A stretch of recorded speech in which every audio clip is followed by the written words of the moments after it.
Hey, what's going on YouTube? You guys have tuned in to Rules for Rebels. It's Saturday morning. I figure you guys can join me while I have my cup of coffee this morning. And we're going to be sharing the experiences of 10 house hackers and their experiences house hacking. In today's video, we're going to be kind of explaining what house hacking is. I'm guessing that a lot of you guys probably already have somewhat of an idea. We're going to be talking about some of the benefits of house hacking, some of the negatives or some of the cons of house hacking, and then we're going to be kind of sharing 10 house hackers' experiences and how it worked out for them. This is a topic that seems to be kind of hot these days. A lot of people are interested in house hacking, and even during good times, this is kind of a popular thing to do. But especially with everything going on in the world right now, we're kind of all experiencing hardship right now. I think it's going to be that way for the foreseeable future. We're likely going into somewhat of a recession. And the ability to cut down on your expenses while making some money is even more attractive now. So that's what we're going to be talking about in today's video. So house hacking basically is turning your primary residence into a moneymaker. It's getting tenants either into a duplex. If you own a duplex where you have your own unit and there's another unit next door to you or above you, below you, turning that into a rental property. Or the way that I actually really look at house hacking, what I think is actually kind of true house hacking, is when you buy a condo, you buy a single family home, and you wind up renting out rooms. Now, obviously, having a duplex or a mother-in-law suite where there's a separate entrance gives you an added level of privacy and is probably more ideal. But that's also probably going to cost you more money. It might be a little bit more difficult to qualify for a loan. And so I think the house hacking with a single family residence is just much more approachable for most people. So what are the benefits of house hacking? Well, one, it's easier to get financing because, for one, single family homes tend to sell for lower prices than multifamily homes or homes that have some rental potential. Also, I actually made a video about this a while back, but probably within the last year and a half, Fannie Mae and Freddie Mac kind of changed how loans are processed a little bit, and you're actually allowed to use some of your potential future rental income to qualify for your mortgage or against your debt to income ratio. Don't quote me on this because I'm going off the top of my head. It's been quite a while since I made this video. But let's just say theoretically you buy a rental property, mortgage payment's going to be $1,000 a month.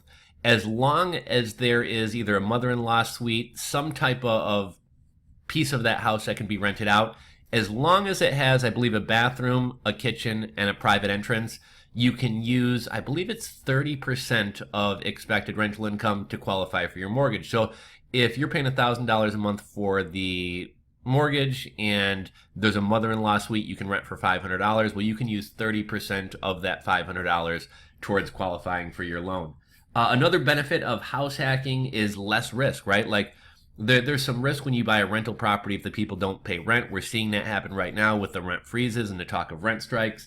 At the end of the day, you need a place to live. So as long as you buy a place that you can afford, the rental income is just going to be icing on the cake. Less money is needed. We kind of already touched on that one. But, when I was actually looking for my recent home, I was looking at duplexes and multifamily properties as well as single family homes. And unfortunately, in the area I'm in right now, there's just not a huge surplus of inventory in multifamilies. But also that was kind of above what I could afford as well. So if you're house hacking a condo or a single family home and you're actually going to live with your future tenants, it's going to require a lot less money. I think this is a great way to build equity and increase your net worth, especially at a young age. And that's actually what I wound up doing. I'm actually going to be one of the 10 stories we're featuring. As far as the cons of house hacking, if any of you guys have any more, feel free to throw them out. But to me, it's giving up some privacy, right? If you have a single family home and you have renters living in your home with you, obviously you're giving up a lot of privacy.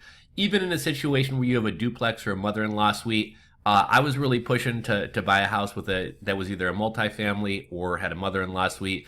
And my girlfriend wasn't against it, but she was like, I really like that we can go sit out in our backyard and smoke a joint or sit in a hot tub, let the dogs out there. Like, she really didn't want to share our yard space or our outdoor space with the neighbor. So you are giving up some sense of privacy right there. So that's kind of what house hacking is, the pros and the cons. And so now we're going to get into the stories. We have 10 stories to share, and I'll kind of kick it off with mine. I was in my early 20s.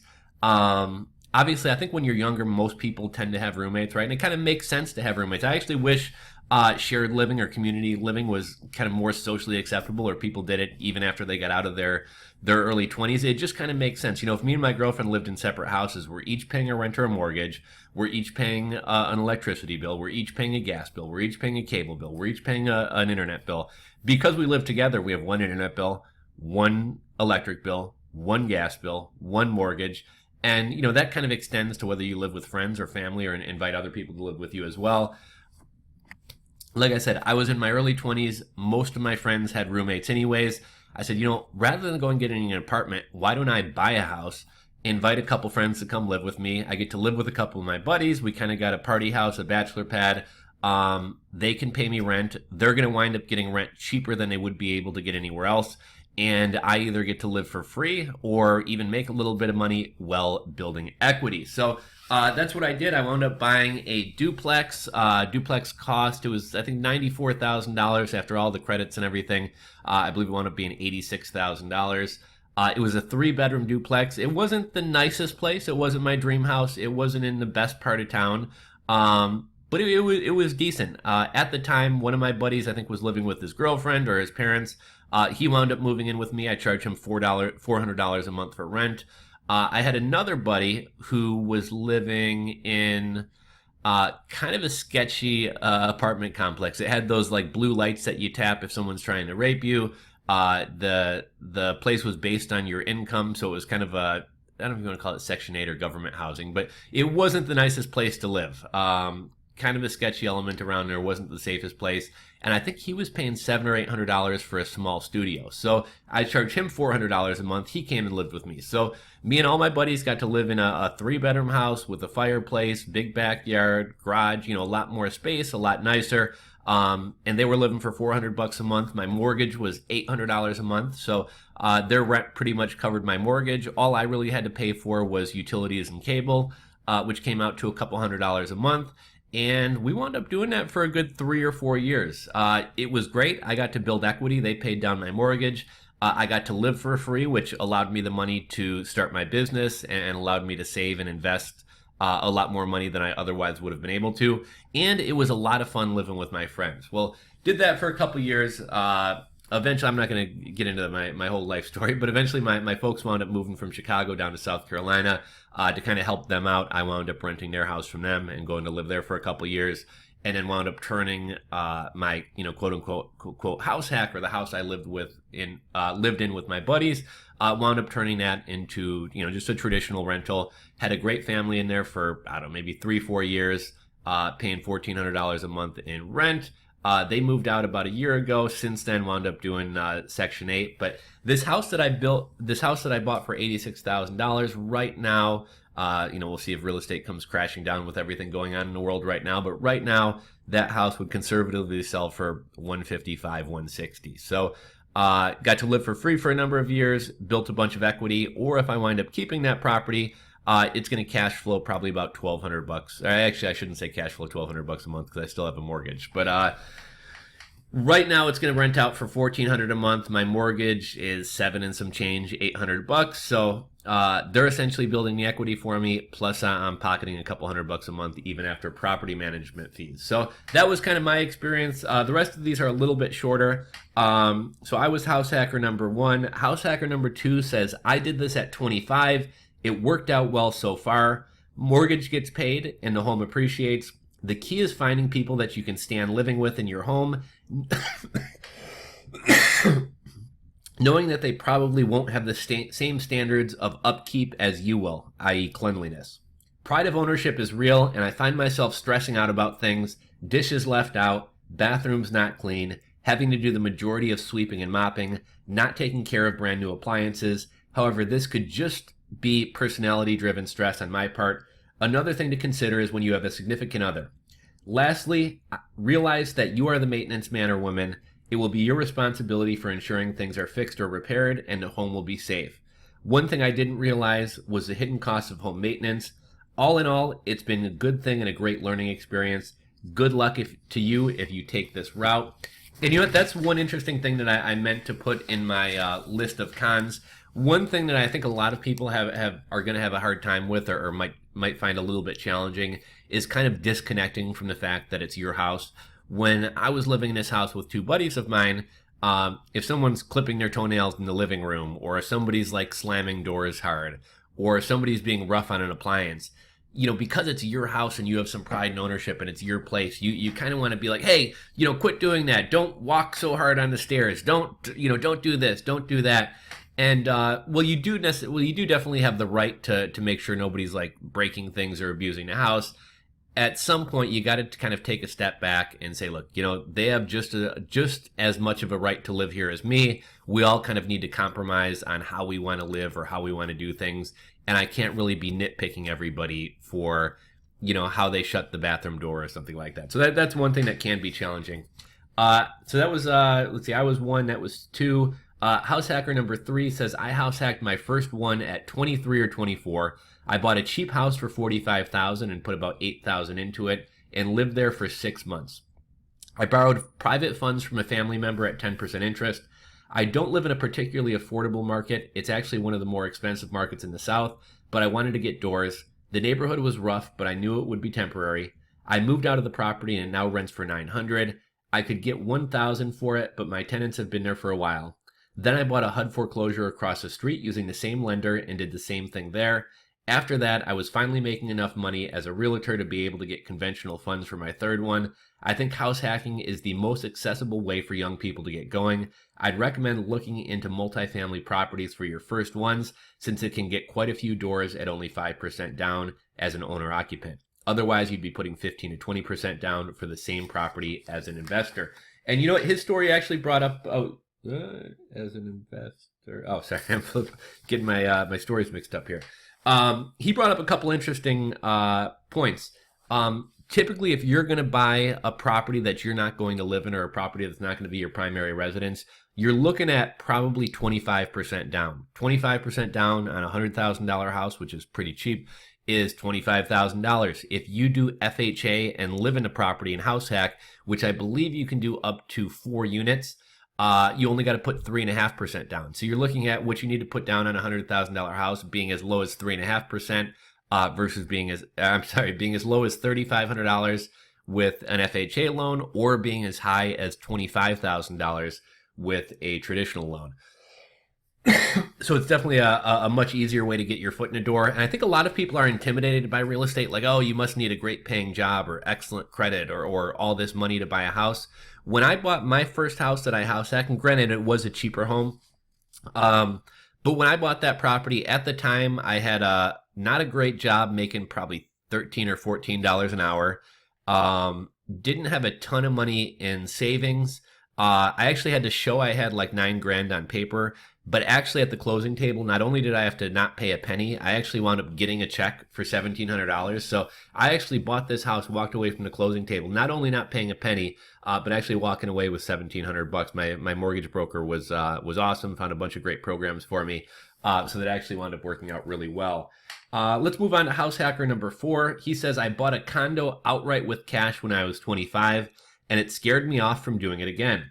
I was lazy about renting it out, lazy about selling it, finally ended up taking a loss just to get rid of the fucking thing. I would only advise to do this if you are serious about it and ready to put in a lot of time up front while you have it and when you sell it. So I thought this was a good one just because, not every experience is positive. This guy had a negative situation. Although really, like I said, at the end of the day, we all need a place to live. If this guy hadn't bought the condo, he would have been renting an apartment. And he pretty much kind of blames himself for just not really putting in the effort to, actually make sure it was a profitable investment. House hacker number 5 says, I was around that age when I got my first place. Good time to start, as you can get a roommate to help subsidize the rent before you settle down, or get a duplex, or rent out the other unit. Network and make sure you know someone that understands the entire process, and read everything you can online, but be wary. Some of these popular RE forums love to tell people to leverage up to your neck, and here we are in a potential scary situation with the unforeseen economic downturn. I also have a realtor that thinks it's always the best time to buy, which I disagree with. So find a neutral person in your network, even an older family member that can guide you and has nothing to gain.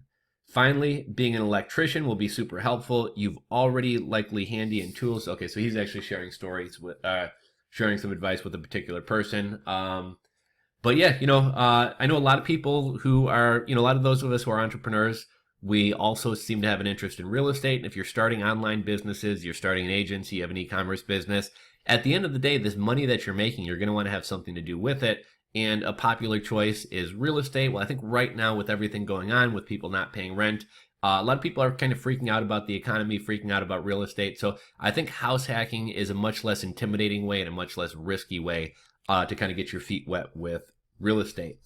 House hacker number 6 says, I have friends who bought somewhat of a rundown house in 2011 for $90,000. They have done all the repair work themselves. They are married but rent out extra rooms to friends. All rent goes towards paying off the house early. The rates were pretty friend discounted too. That was kind of like my situation, right? Like I probably could have gotten $600 if I rented to strangers. I gave my buddies a break at $400, and it just wound up being a mutually beneficial situation all around. Their house was paid off fully last year and is worth $300,000 right now. They aren't very high earners, but their net worth is way higher than other friends of mine because of this. And that's one of the greatest things I think there is about house hacking. It's a great way to kind of build up your net worth at a young age. It's a great way to kind of jumpstart your emergency fund, your life, your savings, your net worth. House hacker number 7 says, I am house hacking, bought a duplex when I was 23, 24 now. The place is cheap. I had to put a ton of work into my unit, but it's very nice now. My construction background helped me. My advice is don't rush into a place, but also don't be nervous. I have a spreadsheet that I use to evaluate the property, and it won't lie to you unless your estimates are way off. Just be ready to be a landlord. It's not that bad, and in my opinion, the best way to get into this. Assuming your parents are going to hand you a bunch of money to start a business or something, or assuming your parents aren't going to hand you a bunch of money to start a business.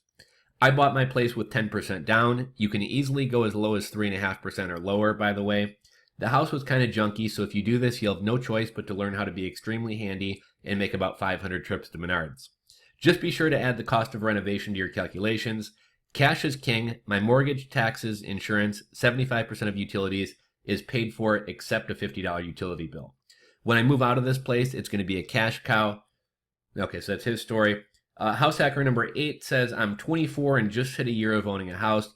I'm the first person in my family to buy a house. Bought it at 23. Duplex that I house hack in. It's been amazing because my tenant has been perfect from day one. I just recommend you have at least $10,000 in reserves and never touch it unless you need to fix something. It really takes the stress away from something going wrong because if it does, you can cover it.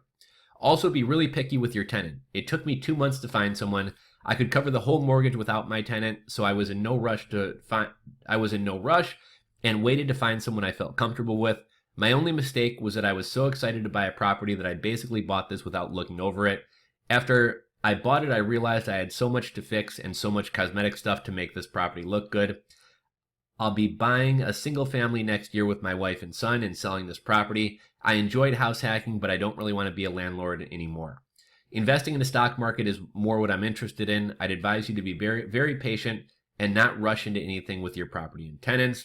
So that was number 8. House hacker number 9 says, I started house hacking 2 years ago when I was 19, and it's worked out great so far. I live within 10 miles of 3 different colleges, so I don't have to worry about vacancies. House hacking is the best and safest way to get your feet wet in real estate, so I'd say go for it. And then lastly, number 10, I bought a 3-family when I was 23 years old and house hacked it. I was like that too, overly nervous, but at a certain point, once you realize you've done the research and have the means, you have to pull the trigger. Otherwise, you'll just talk yourself out of it. If you know you've done the work and you have the money, then move forward.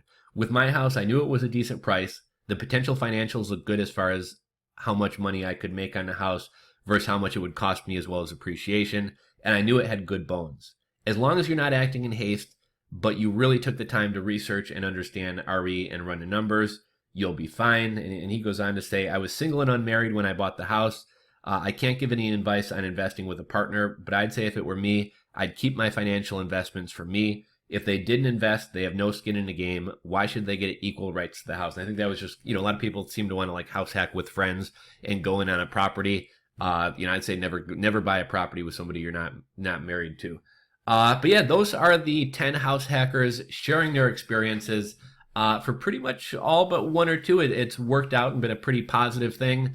Have you guys house hacked? If so, let me know. Share your experience. Drop a comment down in the comment section below. If you enjoyed today's video, give it a thumbs up. And if you're not already subscribed to the channel, do me a favor, hit that subscribe button below. Thanks for watching, guys, and I'll catch you on the next video.